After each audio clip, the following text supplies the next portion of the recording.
평등, 포용, 사회적 조화를 점점 더 중요하게 여기는 세상에서 수능 자체, 소속되려는 끊임없는 추구와 개인적인 차이의 희석가 사실상 우리의 완전한 번영에 장애가 될 수 있다고 제안하는 것은 이단처럼 거의 도발처럼 들릴 수 있습니다. 하지만 만약 이 끼워 맞추려는 탐구, 확립된 규범을 따르려는 것, 다수와 다르게 보이지 않으려는 것이 바로 우리가 최고의 잠재력에 도달하는 것을 막는 것이라면 어떨까요?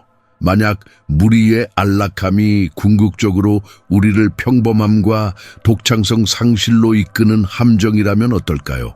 이것들은 우리의 도덕적, 사회적 확실성의 안락한 영역에서 우리를 뒤흔드는 불편한 질문들입니다.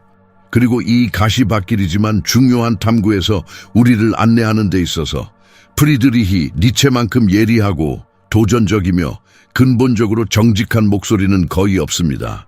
이 19세기 독일 철학자는 전통 도덕, 종교, 그리고 당시 문화에 대한 그의 끊임없는 비판으로 많은 이들에게 충격적인 근본적인 구별, 즉 그가 더 높은 인간, 자신의 가치를 창조하고 삶 전체를 긍정하며 사회가 부과한 한계를 초월할 수 있는 드문 개인들과 무리, 두려움, 약함 또는 편애 때문에 확립된 도덕과 가치에 복종하고 순응의 삶을 살며 니체에 따르면 영적으로 빈곤한 삶을 사는 대다수 사이의 차이와 우리를 직면시켰습니다.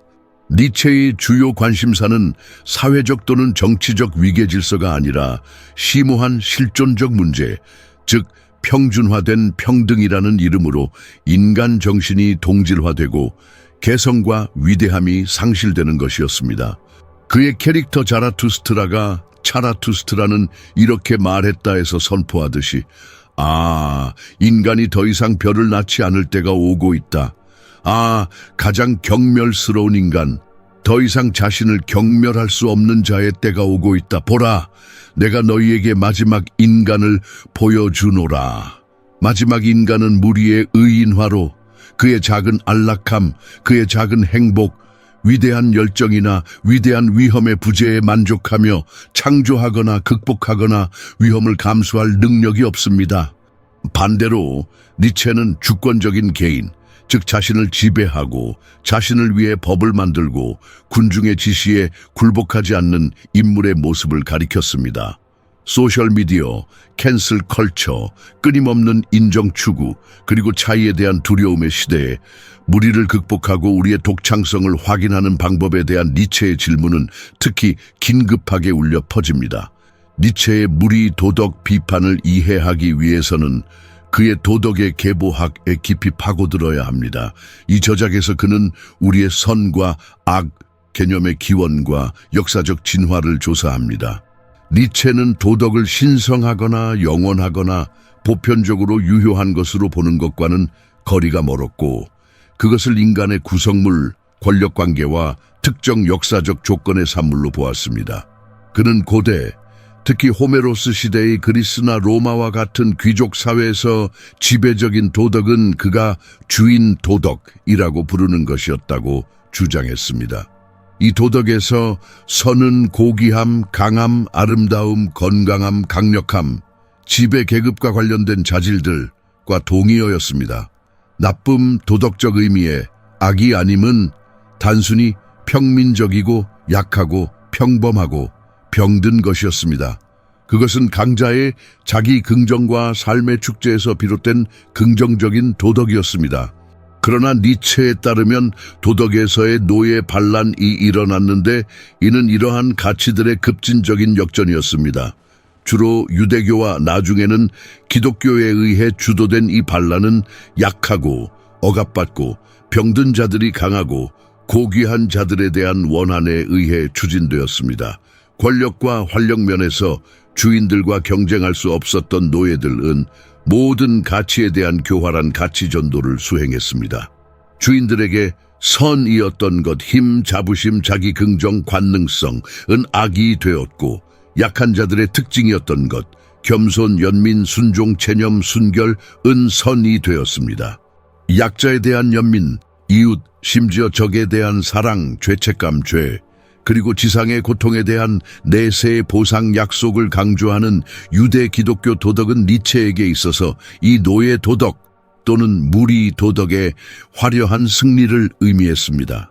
하나님 앞에서의 평등과 마지막이 첫째가 될 것이다 라는 생각과 같은 개념들은 그의 관점에서 볼 때 고귀한 본능을 길들이고 약자에게 이익이 되는 도덕의 멍에 아래 강자를 복종시키기 위한 이 가치 역전의 강력한 도구였습니다. 니체가 제시하는 이 잊혀진 도덕의 역사는 그가 왜 전통적인 도덕을 미덕의 지침이 아니라 퇴폐의 증상이자 인간 번영의 장애물로 보았는지 이해하는 데 근본적입니다. 우리 문화의 지배적인 도덕이 기원적으로 약자들의 원한에서 태어난 무리 도덕이라면 니체에게 있어서 그것은 최고의 인간 잠재력 발전의 근본적인 장애가 됩니다. 그의 비판은 도덕적 무정부 상태나 잔인함에 대한 요구가 아니라 이 도덕이 개인의 활력과 창의성에 미치는 영향에 대한 심오한 의문입니다. 평등, 연민, 종종 하향 평준화로 해석됨, 그리고 더 강하고 개인화하는 본능의 억압을 강조하는 무리 도덕은 미덕의 표준화와 인간의 길들여짐을 촉진하는 경향이 있습니다.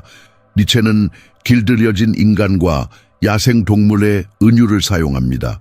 온전한 본능, 힘, 자유를 가진 야생동물은 타락하지 않은 잠재력을 나타냅니다.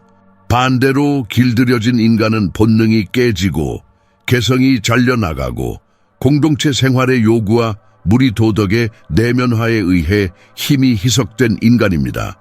이 도덕은 선을 무리에게 유용한 것, 순종, 이타주의, 겸손으로 정의하고 악을 그것을 위협하는 것, 이기심, 자부심, 개인주의로 정의함으로써 결국 미덕이나 바람직한 것으로 간주되는 것의 범위를 제한하게 됩니다. 너무나 인간적인에서 그는 도덕이 어떻게 노예 상태의 한 형태가 될 수 있는지 탐구하는데, 여기서 개인은 사회적 승인이나 추상적인 도덕적 이상을 위해 자신의 독창성과 잠재력을 희생합니다. 모든 사람에게 동일한 방식으로 적용될 수 있는 획일적인 미덕의 추구는 개인의 근본적인 다양성과 탁월함에 이르는 다양한 경로의 가능성을 무시합니다. 니체에게 있어서 전통적인 도덕은 평범함을 규범으로 장려하고 뛰어난 개인을 구별하는 자질을 평가절하함으로써 인류의 미래의 위험을 초래하며 창의성, 혁신, 그리고 위대함 자체의 가능성을 질식시킬 위협이 됩니다. 무리 도덕의 핵심과 가치를 역전시키는 능력의 중심에는 니체가 강력하고 교활한 심리적 힘, 즉 원한을 확인합니다. 그에게 있어서 원한은 단지 덧없는 감정이 아니라 영혼의 근본적인 방향이며 약자, 본성이나 환경에 의해 무력감, 질투심, 그리고 강자와 그들의 명백한 활력, 재능 또는 운의 우월성에 대해 분개하는 자들의 특징입니다.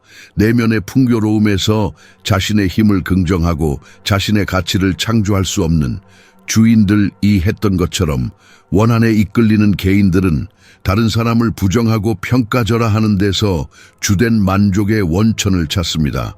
원한의 심리는 삶 차이, 자신을 능가하거나 열등하게 느끼게 하는 것에 아니오라고 말하는 사람의 심리입니다.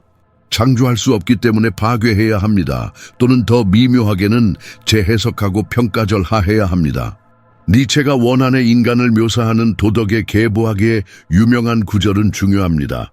모든 고귀한 도덕이 자신에 대한 승리적인 이해에서 비롯되는 반면 노예 도덕은 원칙적으로 외부, 타자, 비자에 대해 아니오라고 말한다. 그리고 이 아니오가 그 창조적인 행위이다.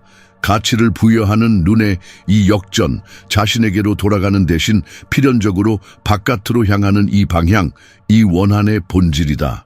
그것은 다른 사람의 행복, 힘 또는 아름다움을 견딜 수 없고 그것을 줄이거나 나쁘다 또는 부당하다고 부를 방법을 찾아야 하는 사악한 눈의 심리입니다.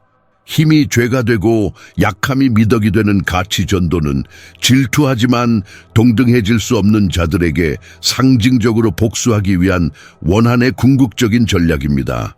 우리 현대 사회에서 우리는 도덕적 비판으로 위장한 질투의 문화, 거짓된 평등의 이름으로 하향 평준화하려는 경향, 또는 권력의 한 형태로서의 희생자됨에 축하해서 이 원한의 메아리를 볼 수 있습니다. 니체의 도전은 우리 자신과 우리 주변 문화에서 원한을 인식하고 부정 대신 긍정의 길을 의식적으로 선택하는 것입니다. 무리 도덕을 특징 짓는 부정과 원한과는 정반대로 니체는 근본적으로 긍정적인 삶의 철학을 제안합니다. 만약 무리가 차이, 힘, 고통, 그리고 궁극적으로는 그 비극적이고 아름다운 충만함 속에 삶 자체에 아니오라고 말한다면 무리를 극복하려는 개인은 존재가 제시하는 모든 것에 대해 우렁찬 예라고 말하는 법을 배워야 합니다. 이 긍정은 순진한 낙관주의나 어려움의 부정이 아니라 기쁨과 슬픔, 승리와 실패, 아름다움과 공포를 포함한 삶 전체에 대한 용감하고 즐거운 수용입니다. 권력의지, 빌레추르 마흐트라는 개념은 이 긍정적인 철학의 핵심입니다.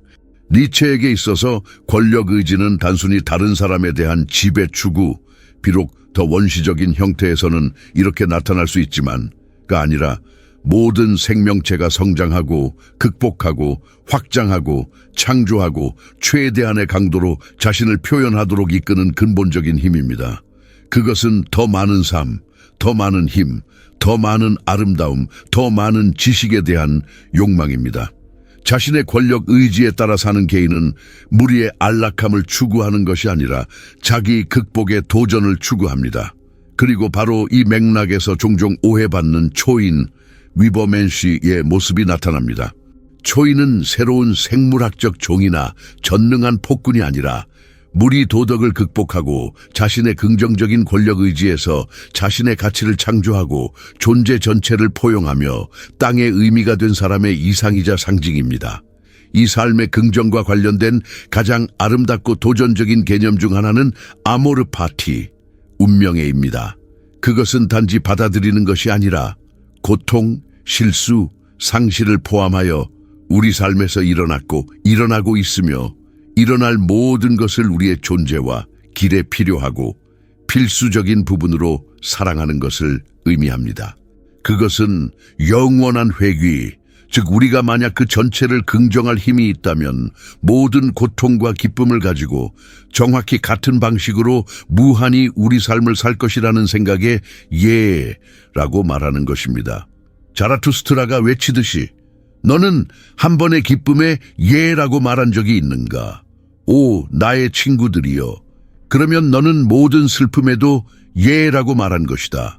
모든 것은 사슬로 연결되어 있고 얽혀 있으며 사랑 안에 있다. 그러므로 무리 도덕을 넘어 삶을 긍정한다는 것은 쉬운 행복이나 고통으로부터 우리를 보호하는 도덕의 추구를 포기하고 대신 용기, 창의성, 그리고 우리 자신의 독특한 운명에 대한 열정적인 사랑으로 존재를 포용하는 것을 의미합니다. 니체의 궁극적인 관심사는 그의 모든 저작에 스며들어 있으며 인간의 위대함을 보존하는 것, 즉 그가 점점 더 평범함과 무리의 평준화에 의해 지배되는 것으로 보았던 시대에도 뛰어난 개인들이 계속해서 나타나고 번성할 가능성과 관련이 있습니다. 가치의 과도한 민주화, 다수 의견의 폭정, 자기 극복에 대한 어떤 야망도 포기한 마지막 인간의 축하는 그에게 있어서 문화와 인류 자체의 미래에 대한 실질적인 위협이었습니다. 만약 모든 사람이 작은 안락함과 작은 미덕에 만족한다면 누가 위대한 예술 작품을 창조하고 위대한 과학적 발견을 하고 가장 위험하고 해방적인 생각을 감히 할 것인가? 개인의 자기 극복, 즉 무리를 초월할 수 있는 자유정신이 되는 길은 쉽지도 보장되지도 않습니다. 확립된 진리를 의심하고 독립적인 생각에 종종 수반되는 고독을 견디고 수능을 요구하는 세상에서 자신의 가치를 창조하고 고통과 부조리에 직면해서도 삶을 긍정하기 위해서는 엄청난 용기가 필요합니다. 그것은 다른 사람을 경멸하거나 오만한 우월성을 추구하는 것이 아니라 자신의 존재, 성장, 그리고 가장 깊은 독창성 속에서 진정으로 자신이 되는 것에 대해 근본적인 책임을 지는 것입니다. 니체의 성찰은 우리에게 불편하지만 필요한 양심의 검토를 초대합니다. 우리의 선택, 가치, 두려움, 그리고 열망에서 우리는 무리도덕에 얼마나 영향을 받고 있는가? 우리는 사회적 승인이나 수능의 안락함을 위해 어디에서 우리의 진정성을 희생하는가? 무리의 안전에서 멀어지는 것을 의미하더라도 어떻게 우리는 의심하고 창조하고 자신을 차별화하고 삶 전체를 긍정하는 용기를 우리 안에서 기를 수 있을까? 만약 이 프리드리히 니체의 도발적인 철학과 무리를 극복하라는 그의 부름에 대한 탐구가 당신 안에서 그가 그토록 소중히 여겼던 의심의 정신과 더 진정한 존재에 대한 탐구를 일깨웠다면 우리는 당신의 목소리를 듣고 싶습니다. 만약 이 콘텐츠가 당신에게 가치를 가져다 주었다면 좋아요를 눌러주시고 댓글로 공유해 주십시오. 당신 삶의 어떤 측면에서 무리 도덕에 미묘하거나 명백한 영향을 감지합니까? 그리고 더 개인적이고 긍정적인 길을 가려고 노력하는 데 따르는 도전과 기쁨은 무엇입니까? 당신의 이야기와 성찰은 이 대화를 엄청나게 풍요롭게 합니다. 그리고 만약 이 철학적 탐구가 특별한 지원을 받을 자격이 있다고 느끼신다면 저희에게 슈퍼 감사를 보내주시는 것을 고려해 주십시오. 당신의 제스처는 우리가 도전하고 영감을 주고 깊은 성찰을 초대하는 콘텐츠를 계속 제작하는 데 도움이 됩니다. 우리 모두가 목자를 맹목적으로 따르는 양이 아니라 자기 극복의 고독한 본꾸리를 나는 독수리처럼 진정으로 자신이 되는 광대하고 현기증 나는 자유를 포용하며 의심하고 창조하고 우리 자신의 내면의 법칙에 따라 살 힘을 찾기를 바랍니다. 왜냐하면 니체가 자라투스트라를 통해 어떤 교리도 초월하는 아름다움으로 우리에게 상기시키듯이 무엇으로부터 자유로운가? 그것이 자라투스트에게 무슨 상관인가? 하지만 너의 눈은 내게 밝게 말해야 한다. 무엇을 위해 자유로운가?